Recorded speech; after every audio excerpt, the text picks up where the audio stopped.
ngasi fongkiba tongan-tonganba pausesingdagi maruoiba paugi update pizari ahanbada maruoiba pau January gi tang 19 Churachandpurda public rally ama chatkani Laothokkhre Kuki Lan hobana minung silaitana mihat thina hatpikhraba risikantagi mingda ginminthang haukip haina hapkilakba si akan mamongda yaningde atubada lauthokkadabani haina DPF amadi imung manungna fongdoragli Kwaktada khamlaga leiba bus ama electric tagi oini singnaba maina horakre Manipur kanba ngamgadaba political party di BJP khaktani haina Sarda Devi na fongdorakre Center na Manipur da Kuki Zo community singna taliba union territory amuk hana reject tawrakre India gi North East State Security Force singi medal tanpam oire Jiribam da Kuki khulai paiba tara hatkiba assistant commandant Saurya Chakra Pirkkhre Kautrukte helicopter sizinaduna ground domination haukre Kangpokpida Kuki amasung Naga lusingba singi peace meeting chathakre ZUF na Wafong village da popi yantatkre yumsing Meitei Kangpokpi district da total Shutdown Laothokkhre Churachandpurda security force na UKNA gi camp thugaikre yamlaba khulai fakre Tongan ba lalolup singi boycott marakta Republic Day thoram pangthokre lamdam sida santi amasung nungsi sanabagi mari hena session hanama governor na appeal tawkre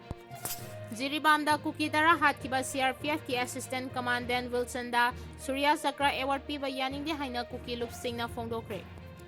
Indo-Myanmar border da Indian Army na operation sathagi haiba wafam Aditya Sri Kumar da Surya award pirakpadagi mayek senglagli Risikanta mihat Nongmei Naga people organization na condemn tawragli ZUF na may thakiba yum sing adu popi thabada siznaba sangsingni haina FNCC na fongdorakre January 18 gi miyangi khongchata mahiroi singsu puna sarugyabiyo haina kokomina fongdorakre Olpam ani matang kaktana thingma thamle haina Z5 na fongdokre Haujik pau sandona pizari Center na Manipur da Kuki Zo community singna taliba union territory amuk hana reject tawrakre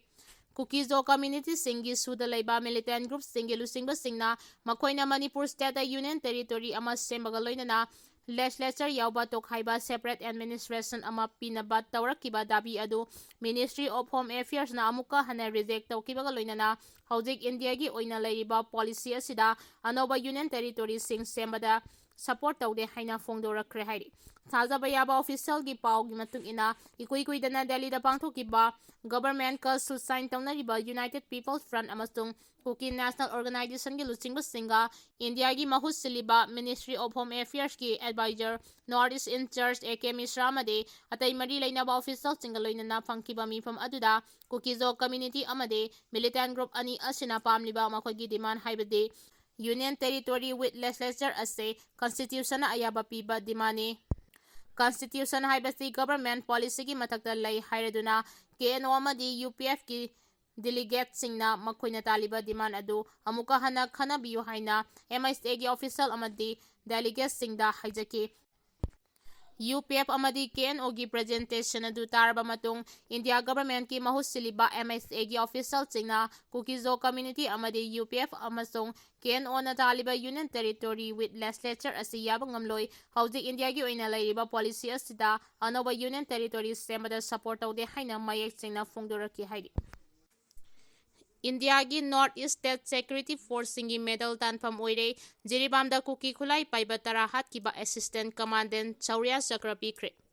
Sahi asigi humputara tere suba Republic Day thoramda mamang sahi ke July da Myanmar ga lona bangam khaida militant singi mathakta attack sathakibada maroiba thodang laukiba army officer kunmathoi para special forces ki lieutenant colonel Gatage Aditya Sri Kumar amasung kumdale singani kunmari gi November 13 da Jiribam da Kuki Lan hautara hatkiba CRPF ki assistant Bipin Wilson da Saurya Chakra piduna ikai khumnaba utkre mamang sahi gi July 13 dagi 18 fauba Lieutenant Colonel Gatage Aditya Sri Kumar na lusingba kunmathoi suba para commando gi team amana Myanmar ga lona bangam kaida akhanaba attack sathaduna militant singi maru aiba kem amangata thogan kibaga loinana militant mapan hat bangam ki Myanmar ga lona bangam kaida Indian Army na operation sathaki haiba official oina laothokpagi mawongda award asileba ki humputarat tare suba Republic Day gi thoramda pikibani Amaromda, Kumdali Singani Kunmani November Taramatoida, Jiribam District Borobe Krata Laiba CRPF ki kem Amada Kulai Matikchana Paiba, Kuki militant Singna Etek Satanaba Honor Kiba Taurang Ama Mai Pakhan Kidanabagidama, Assistant Commandant Bipin Wilson da Saria Sakra Piduna, Ikai Kumna Woodke.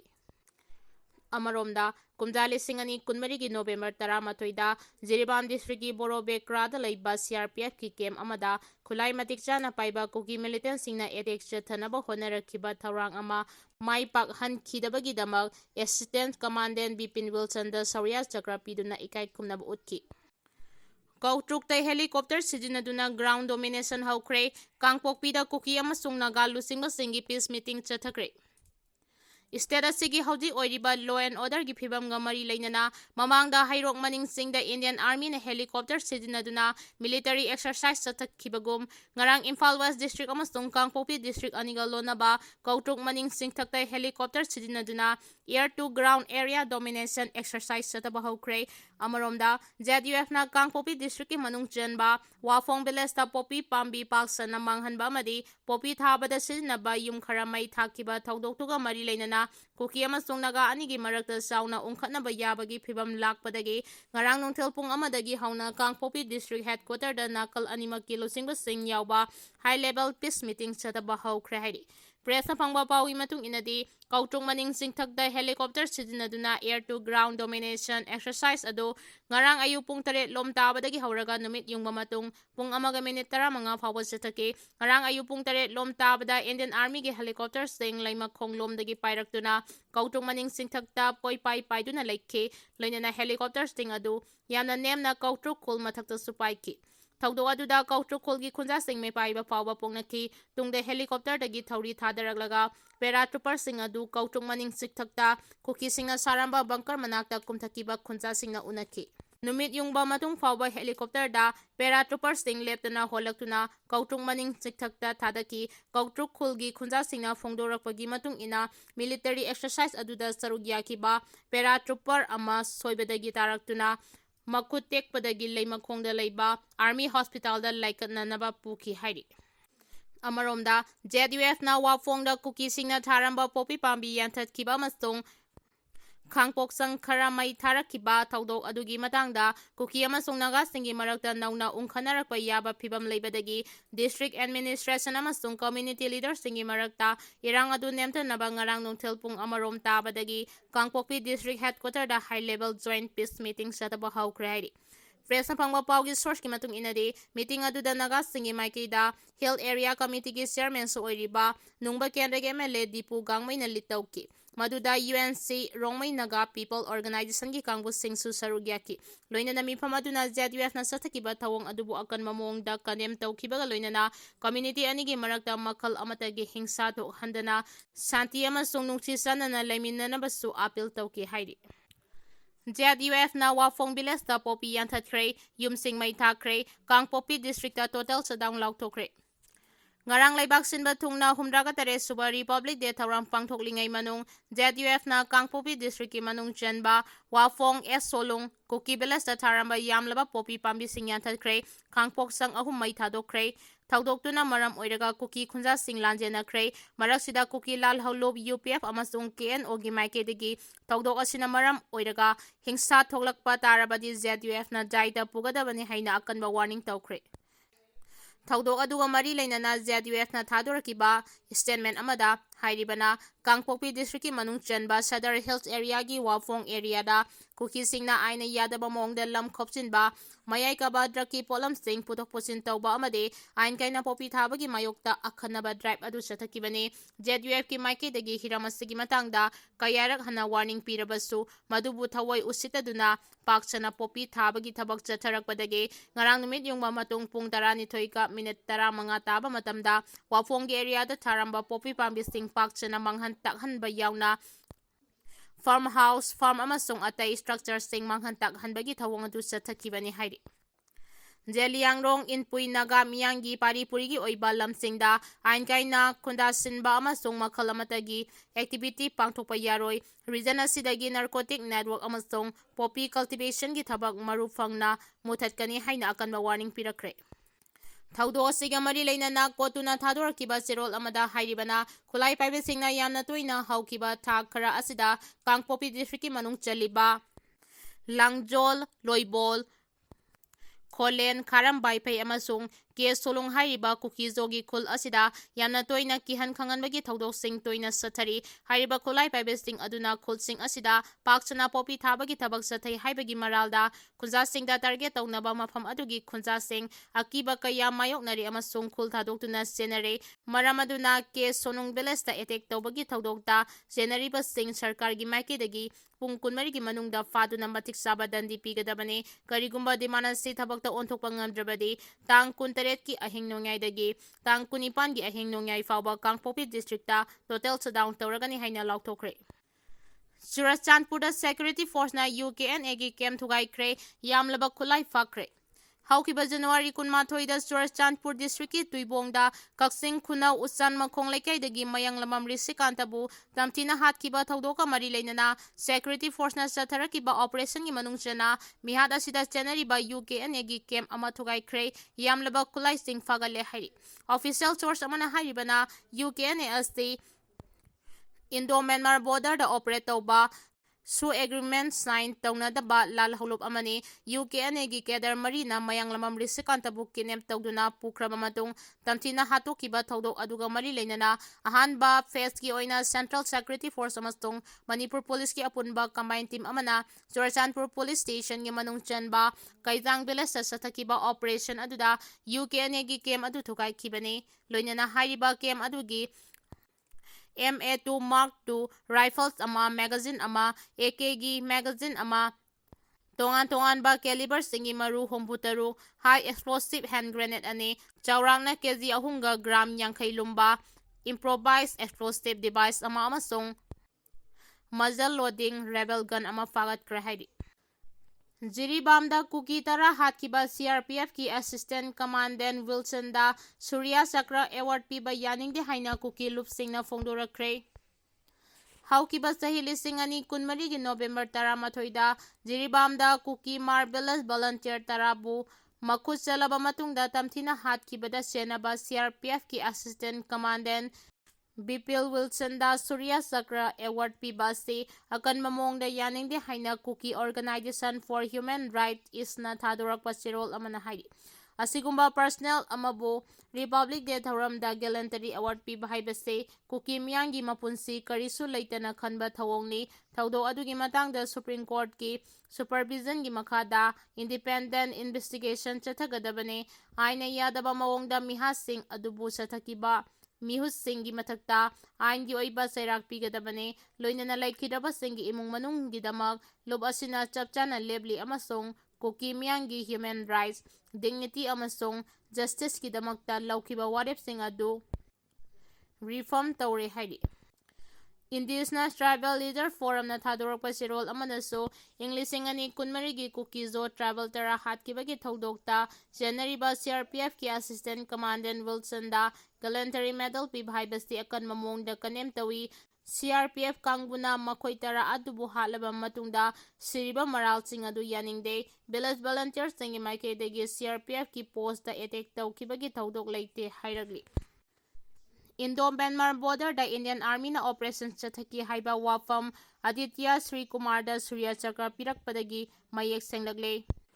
Indo-Myanmar border ꯄꯔꯤꯡꯗ ꯂꯩꯕ north ꯏꯁꯠꯀꯤ ꯂꯥꯜꯍꯧꯕꯁꯤꯡꯒꯤ ꯀꯦꯝꯞꯇ ꯃꯃꯥꯡ ꯆꯍꯤ July ꯊꯥꯗ Indian ꯑꯥꯔꯃꯤꯅ operation ꯆꯠꯊꯗꯨꯅ ꯂꯥꯜꯍꯧꯕ ꯀꯌꯥ ꯍꯥꯠꯈꯤꯕ ꯑꯃꯗꯤ ꯑꯁꯣꯛ-ꯑꯄꯟ ꯅꯪꯍꯟꯈꯤ ꯍꯥꯏꯕꯒꯤ ꯃꯇꯥꯡꯗ ꯆꯌꯦꯠꯅꯕ ꯋꯥꯐꯝ ꯀꯌꯥ ꯂꯩꯔꯝꯕ ꯑꯗꯨ ꯃꯌꯦꯛ ꯁꯦꯡꯂꯛꯂꯦ꯫ ꯃꯇꯝ ꯑꯗꯨꯗ ꯏꯟꯗꯤꯌꯟ ꯑꯥꯔꯃꯤꯒꯤ ꯃꯥꯏꯀꯩꯗꯒꯤ ꯑꯣꯄꯔꯦꯁꯟ ꯆꯠꯊꯈꯤꯕ ꯂꯩꯇꯦ ꯍꯥꯏꯅ ꯐꯣꯡꯗꯣꯛꯈꯤꯕ ꯂꯩꯈ꯭ꯔꯕꯁꯨ ꯍꯟꯗꯛ ꯄꯥꯡꯊꯣꯛꯈꯤꯕ ꯔꯤꯄꯕ꯭ꯂꯤꯛ ꯗꯦꯒꯤ ꯊꯧꯔꯝꯗ 12ꯁꯨꯕ ꯄꯦꯔꯥ ꯁ꯭ꯄꯦꯁꯤꯑꯦꯜ ꯐꯣꯔꯁꯀꯤ ꯂꯦꯐꯇꯤꯅꯦꯟꯠ ꯀꯔꯅꯜ ꯒꯇꯥꯒꯦ ꯑꯗꯤꯇ꯭ꯌ ꯁ꯭ꯔꯤꯀꯨꯃꯥꯔꯗ ꯁꯨꯔ꯭ꯌ ꯆꯀ꯭ꯔ ꯑꯦꯋꯥꯔꯗ ꯄꯤꯗꯨꯅ ꯏꯀꯥꯏ ꯈꯨꯝꯅꯈꯤꯕꯗꯒꯤ ꯏꯟꯗꯣ-ꯃ꯭ꯌꯥꯟꯃꯥꯔ ꯕꯣꯔꯗꯔꯗ ꯏꯟꯗꯤꯌꯟ ꯑꯥꯔꯃꯤꯅ ꯑꯣꯄꯔꯦꯁꯟ ꯆꯠꯊꯈꯤ ꯍꯥꯏꯕꯗꯨ ꯃꯌꯦꯛ ꯁꯦꯡꯅ ꯈꯪꯅꯔꯛꯂꯦ꯫ ꯔꯤꯁꯤꯀꯥꯟꯇ ꯃꯤꯍꯥꯠ ꯔꯣꯡꯃꯩ ꯅꯥꯒꯥ ꯄꯤꯄꯜ ꯑꯣꯔꯒꯅꯥꯏꯖꯦꯁꯟꯅ condemn ꯇꯧꯔꯛꯂꯤ꯫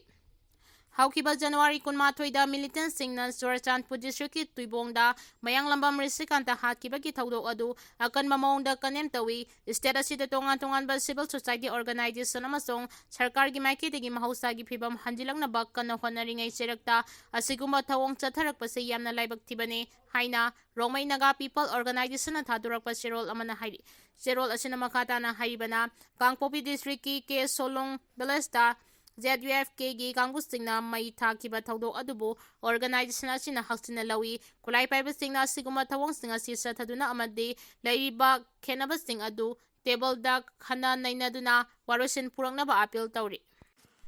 Tongan-tongan ba lalolup singi boycott ki marakta Republic Day thauram pangthokkhre lamdam sida santi amasung nungsi sanabagi mari hena session hanaba governor na appeal tawkhre Tongan-tongan ba lalolup singi total shutdown amasung boycott marakta security gi akanba section thauranga loinana ngarang Imphal yauna tongan-tongan ba district headquarters singda humpugatara tares suba Republic Day gi thauram pangthokkhre Imphal da pangthokkiba thauram aduda governor Ajay Kumar Bahalana Bharat ki masu ahung gi firal chingkhalaba matungda national anthem saktuna amasung salute katuna ikai khumnab utki Republic Day thauram aduga mari leinana Manipuri governor Ajay Kumar Bahalana haikibada state asida security gi singnaba kaya lairabasu humpugatara tare suba Republic Day thauram pangthokpaga loinana aikhoi khudingmangna India gi constitution gi ideas sing ase mapung phana sogatuna lamdam asida santi amasung nungchistana na punna hingmina na bahonamina se loinana lamdam asida development amasung social justice singi damakta kathokpaga loinana thabak tausi haina phongdoki ZUF na mai thakiba yumsing adu popi thabada sizinaba sangsingni haina FNCC na phongdorakre ZUF na Kangpopi district ki manung chanba wafong Inton area da farmhouse ahum mai thadok tuna manghan kibadu lubasina popi cultivation amasung masiga mari lainaba thabak sing laksinaba chatharakpa khongjangi manung chanane mai thakraba farmhouse ahum adu paksana popi thaba madi labor kaya bu thabak piriba structure singne haina Foothill Naga coordinating committee na thadorakpa serol amana hairi serol asina makhatana hairibana Kuki Organization for Human Rights is Sadar Health Chief Association amasung kotugi maikidagi phongdok liba wafam singadu yamna kanna rek tawraduna mafam aduda ke sonung kauba khulaite loinana khulamata mai thakibasu leite makoina hariba allegation asi pumlan lalaba masong miyambu lana lamjingbane Manipur Hill Area Village Authority Act 1956 ki matung ina kulama haibasi yamrabada yum kundagi tadana laigani legally oina recognize tawgadabani haibasi yamna mayek sengna yauribani Manipur Gazette ki matung ina hariba mafam asida kesonung kawak kulamada leite mafam aduda leiba sangsing adu Naga territory ki area da popi thabaga mari leinana isam chamna shaba structure singni hariba jaga se Tampoimon haina khangnaba Inpui village kilamne English amaga chama pantarani pangi Kuki rebellion singi matamda mafam aduda kundaramba Inpui singna jaga adu thadoktuna sen kibani hairi oil pump ani matam kaktana athingba thamle haina Z5 na phongdorakre Thobal district ki Wangbal canal mapanda hangba Sorojini oil pump amadi Bisnupur district ki Moirang thana lairakta hangba MS Elidas fuel station matam kaktana thingba thamle haina Z5 na thadorakpa serol amana hairi Lona yadaba Z5 na thadorakpa serol amana hairibana Wangbal canal mapanda leiba Sorojini oil pump gi mapu thoksom yadumani na imaleba kining tamba hanjinbagi lanthengna Z5 ki member ama thaduna selgi matenga mari leinana wari sanaki adubu yadumani na athiba wahai wata kaya sizinaduna Z5 ki member adubu mahaki escort kangbuna fan ki amasong Manipur Police Commando da sinanaba honaki madugi sumatakta member adubu tamthiba mongda fusaiba tawraki adumoinamak Z5 ki member aduna escort ki khulai amadi Gypsy mulaga selaki adubu isinina oiba maramna state force ki khulai adudi thaudok thokpam oil pump aduda thamlamki aduga Gypsy aduna hairoki mafam amada thamlamki MS Ilidas fuel gi station gi konjengbam jitendasu selgi mateng pangbina ba haijarubada security force oina thamduna yaol ihaugi mayokta phongna leblaki madugi damak ahanba warning oina haukiba January 9 da misam miyam soktanaba mongda oil pump aduda bom pokhaihanki adubu KG10 changjarakpagi mahuta security force ta haidoktuna Z5 ki member sing fahan ki loinana lamdamasida leiriba oil pump sing khomduna khongjang changchilaki asumna ꯌꯥꯋꯜ ꯏꯍꯧꯒꯤ ꯃꯥꯌꯣꯛꯇ ꯂꯦꯞꯂꯛꯈꯤꯕ ꯃꯤꯑꯣꯏ ꯑꯁꯤ G5ꯇ ꯆꯪꯖꯔꯛꯄ ꯂꯩꯇ꯭ꯔꯤ ꯍꯥꯏꯔꯤ꯫ ꯌꯥꯋꯜ ꯏꯍꯧꯒꯤ ꯃꯥꯌꯣꯛꯇ ꯆꯠꯊꯈꯤꯕ ꯊꯧꯑꯣꯡꯁꯤꯡ ꯑꯗꯨꯒꯤꯗꯃꯛ ꯑꯣꯜꯄꯝ ꯑꯅꯤ ꯃꯇꯝ ꯀꯛꯇꯅ ꯊꯣꯡ ꯂꯣꯜꯍꯟꯅꯕ ꯋꯥꯔꯦꯞ ꯂꯧꯈ꯭ꯔꯦ꯫ ꯑꯇꯩ ꯑꯣꯜꯄꯝꯁꯤꯡꯅ ꯃꯈꯣꯏ ꯑꯅꯤ ꯁꯧꯒꯠꯄ ꯑꯃꯗꯤ ꯃꯈꯣꯏꯒꯤ ꯃꯇꯧ ꯇꯝꯗꯨꯅ ꯌꯥꯋꯜ ꯏꯍꯧꯒꯤ ꯃꯥꯌꯣꯛꯇ ꯂꯦꯞꯄꯤꯒꯅꯨ ꯍꯥꯏꯅ ꯆꯦꯔꯣꯜ ꯑꯁꯤꯅ ꯃꯈꯥ ꯇꯥꯅ ꯐꯣꯡꯗꯣꯔꯛꯂꯤ꯫ ꯖꯅꯨꯋꯥꯔꯤ 28ꯒꯤ ꯃꯤꯌꯥꯝꯒꯤ ꯈꯣꯡꯆꯠꯇ ꯃꯍꯩꯔꯣꯏꯁꯤꯡꯁꯨ ꯄꯨꯟꯅ ꯁꯔꯨꯛ ꯌꯥꯕꯤꯌꯨ ꯍꯥꯏꯅ ꯀꯣꯀꯣꯃꯤꯅ ꯑꯄꯤꯜ ꯇꯧꯈ꯭ꯔꯦ꯫ ꯖꯅꯨꯋꯥꯔꯤ 28ꯗ ꯆꯠꯊꯒꯗꯧꯔꯤꯕ ꯃꯅꯤꯄꯨꯔ ꯀꯟꯕ ꯈꯣꯡꯆꯠꯇ ꯃꯤꯌꯥꯝ ꯍꯨꯝꯅ ꯁꯔꯨꯛ ꯌꯥꯕꯤꯅꯕ ꯀꯣꯑꯣꯔꯗꯤꯅꯦꯇꯤꯡ ꯀꯃꯤꯇꯤ ꯑꯣꯟ ꯃꯅꯤꯄꯨꯔ ꯏꯟꯇꯤꯒ꯭ꯔꯤꯇꯤ ꯀꯣꯀꯣꯃꯤ ꯁ꯭ꯇꯨꯗꯦꯟꯠ ꯐ꯭ꯔꯟꯠꯅ ꯑꯄꯤꯜ ꯇꯧꯔꯛꯂꯤ꯫ ꯉꯔꯥꯡ ꯂꯝꯐꯦꯜꯗ ꯂꯩꯕ ꯀꯣꯀꯣꯃꯤꯒꯤ ꯑꯣꯐꯤꯁꯇ ꯄꯥꯡꯊꯣꯛꯈꯤꯕ ꯄꯥꯎꯒꯤ ꯃꯤꯐꯝ ꯑꯃꯗ ꯀꯣꯀꯣꯃꯤ ꯁ꯭ꯇꯨꯗꯦꯟꯠ ꯐ꯭ꯔꯟꯠꯀꯤ ꯀꯟꯚꯦꯅꯔ ꯂꯨꯀ꯭ꯔꯥꯝ ꯃꯥꯂꯪꯕꯅ ꯍꯥꯏꯈꯤ ꯍꯧꯈꯤꯕ ꯏꯪ 2022ꯒꯤ ꯃꯦ 3ꯗꯒꯤ ꯂꯝꯗꯝ ꯑꯁꯤꯒꯤ ꯌꯦꯜꯂꯧ ꯐꯨꯔꯨꯞꯁꯤꯡꯒꯤ ꯃꯊꯛꯇ ꯆꯤꯟꯀꯨꯀꯤ ꯅꯥꯔꯀꯣ ꯇꯦꯔꯣꯔꯤꯁꯁꯤꯡꯅ ꯆꯠꯊꯔꯛꯂꯤꯕ ꯑꯐꯣꯡꯕ ꯂꯥꯟꯗꯥ ꯑꯁꯤꯅ ꯃꯔꯝ ꯑꯣꯏꯔꯒ ꯃꯤꯁꯤ ꯃꯤꯅꯥ ꯑꯁꯣꯛ ꯑꯄꯟ ꯑꯃꯗꯤ ꯃꯤꯑꯣꯏ ꯀꯌꯥ ꯃꯁꯥꯒꯤ ꯃꯔꯝꯗ ꯂꯥꯟꯖꯦꯟꯅꯗꯨꯅ ꯍꯤꯡꯂꯤꯕ ꯑꯃꯗꯤ ꯅꯦꯁꯅꯦꯜ ꯍꯥꯏꯋꯦꯁꯤꯡꯗ ꯅꯤꯡꯇꯝꯅ ꯆꯠꯊꯣꯛ ꯆꯠꯁꯤꯟ ꯌꯥꯍꯟꯗꯅ ꯊꯝꯂꯤ꯫ ꯐꯤꯚꯝ ꯑꯁꯤꯅ ꯃꯔꯝ ꯑꯣꯏꯔꯒ ꯂꯝꯗꯝ ꯑꯁꯤꯗ ꯂꯩꯃꯤꯟꯅꯔꯤꯕ ꯐꯨꯔꯨꯞ ꯈꯨꯗꯤꯡꯃꯛꯅ ꯁꯦꯟꯇ꯭ꯔꯦꯜ ꯒꯚꯔꯟꯃꯦꯟꯠꯀꯤ ꯃꯊꯛꯇ ꯑꯀꯟꯕ ꯈꯣꯜꯂꯥꯎ ꯂꯥꯎꯃꯤꯟꯅꯕꯒꯤ ꯇꯉꯥꯏꯐꯗꯕ ꯂꯩ꯫ ꯃꯔꯝ ꯑꯗꯨꯅ ꯂꯥꯛꯂꯤꯕ ꯖꯅꯨꯋꯥꯔꯤ 28ꯗ ꯇꯤꯗꯤꯝ ꯒ꯭ꯔꯥꯎꯟꯗꯒꯤ ꯍꯧꯗꯨꯅ ꯊꯥꯎ ꯒ꯭ꯔꯥꯎꯟ ꯐꯥꯎꯕ ꯃꯅꯤꯄꯨꯔ ꯀꯟꯕ ꯈꯣꯡꯆꯠ ꯍꯥꯏꯅ ꯃꯤꯡꯊꯣꯟꯕ ꯑꯆꯧꯕ ꯃꯤꯌꯥꯝꯒꯤ ꯈꯣꯡꯆꯠ ꯆꯠꯀꯅꯤ ꯍꯥꯏꯈꯤ꯫ ꯍꯥꯏꯔꯤꯕ ꯈꯣꯡꯆꯠ ꯑꯁꯤꯗ ꯂꯝꯗꯝ ꯑꯁꯤꯗ ꯂꯩꯔꯤꯕ ꯁ꯭ꯀꯨꯜ, ꯀꯣꯂꯦꯖ ꯑꯃꯗꯤ ꯌꯨꯅꯤꯚꯔꯁꯤꯇꯤꯒꯤ ꯃꯍꯩꯔꯣꯏꯁꯤꯡ, ꯃꯦꯗꯤꯀꯦꯜ ꯇꯝꯂꯤꯕ ꯃꯍꯩꯔꯣꯏꯁꯤꯡ, ꯁꯥꯟꯅꯔꯣꯏ ꯑꯃꯗꯤ ꯕꯣꯔꯗꯤꯡ ꯑꯃꯁꯨꯡ ꯍꯣꯁꯇꯦꯜꯗ ꯂꯩꯔꯤꯕ ꯃꯍꯩꯔꯣꯏ ꯈꯨꯗꯤꯡꯃꯛꯅꯁꯨ ꯁꯔꯨꯛ ꯌꯥꯕꯤꯌꯨ ꯍꯥꯏꯅ ꯀꯣꯀꯣꯃꯤꯒꯤ ꯁ꯭ꯇꯨꯗꯦꯟꯠ ꯐ꯭ꯔꯟꯠꯀꯤ ꯃꯥꯏꯀꯩꯗꯒꯤ ꯑꯄꯤꯜ ꯇꯧꯔꯛꯂꯤ꯫